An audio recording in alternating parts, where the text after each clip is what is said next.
Have you ever stopped to wonder why we make such a massive deal about the wedding car? Well, today, we're going to take a journey back in time. We're going to explore how a simple ride to the church transformed over 100 years into this huge symbol of style, status, and, who you are. I mean, really think about it. It's so much more than just getting from point A to point B. That first moment, when everyone sees you, it sets the entire tone for the day. It's not just about arriving. It's about making an entrance. It's the very first beat of that whole grand procession. And this quote just hits the nail on the head, doesn't it? The arrival isn't just a tiny detail. It's a huge part of the memory. The story you're going to be telling for the rest of your life. So let's dive in and see how that story has been told through the decades. All right, here's our roadmap. We'll start by going from good old horses to horsepower. Then we'll look at how all these traditions got started, how the arrival blew up into a full-on spectacle, and finally, how we're living the dream in the modern era. Okay, so our story really kicks off at this huge turning point in history, the moment we swapped out the classic horse and carriage for the revolutionary power of the automobile. It is so hard to imagine this now, but that shift in perception was, wow, it was dramatic. The horse and carriage, that was all about tradition, even a kind of humility. But the very first cars, people saw them as a despicable symbol of arrogance, this flashy, noisy display of power only for the super rich. But that negative view didn't stick around for long. In the 1920s, everything changed when Henry Ford made cars accessible to almost everyone. And just like that, they became a wedding staple. By the 30s, the designs got way more elegant, going from clunky boxes to these beautiful, streamlined shapes. And right then and there, a whole new industry was born, hiring cars just for weddings. So let's jump forward to the mid-century, because now, it wasn't enough to just have a car at your wedding. The whole game changed. The focus was now on turning that car into a rolling statement piece, complete with its very own rituals. The 1940s gave us something that is still so huge today, decorations. And it all started so simply, right? Just a just married sign slapped on the back of someone's personal car. But pretty soon couples started borrowing a friend's fancier car, dressing it up. And it was all for one big reason: to be seen, to turn heads, and to shout their joy out to the world. Then came the 1950s, and with them a massive shift: brand consciousness. Suddenly, it wasn't just about having a nice car, it was about having the right car.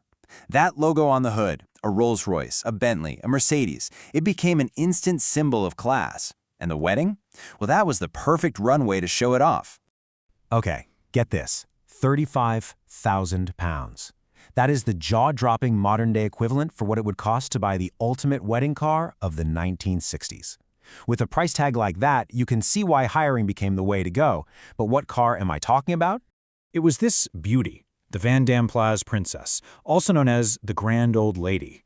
And you could totally see why it was perfect for weddings, right? The all-cream paint went with any color scheme. The inside was pure luxury. We're talking navy carpets and fur rugs. Plus, it was huge. It could seat 7 people, so the whole bridal party could ride in style. It was, without a doubt, the lead car.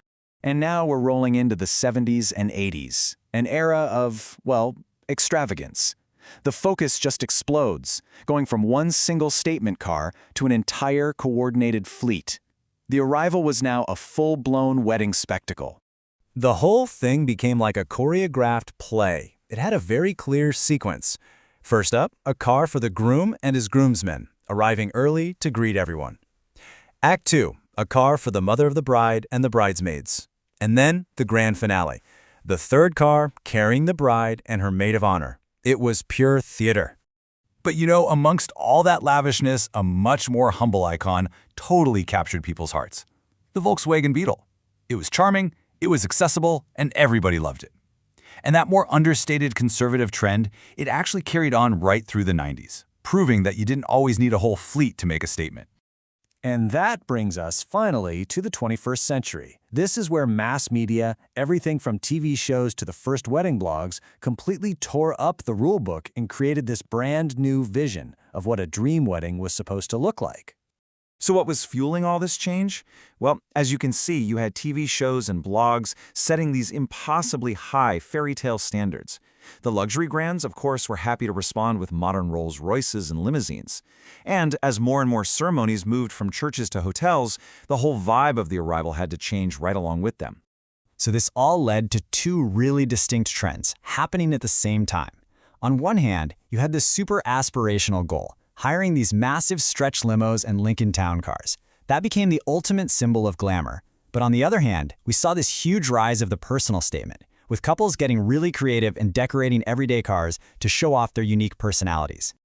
So, when you look back over the whole century, the evolution is crystal clear. The wedding car started out as just a practical choice back in the 20s. By the 50s, it had become this powerful status symbol. In the 70s, it was the star of a public spectacle, and today, it's become one of the most fun and ultimate forms of personal expression. From a despised symbol of the rich to a cherished expression of love, the wedding car has been on quite a ride. So I'll leave you with this question. Whether it's a classic Rolls, a humble Beetle, or something totally out there and unique, what car truly defines a century of wedding dreams for you?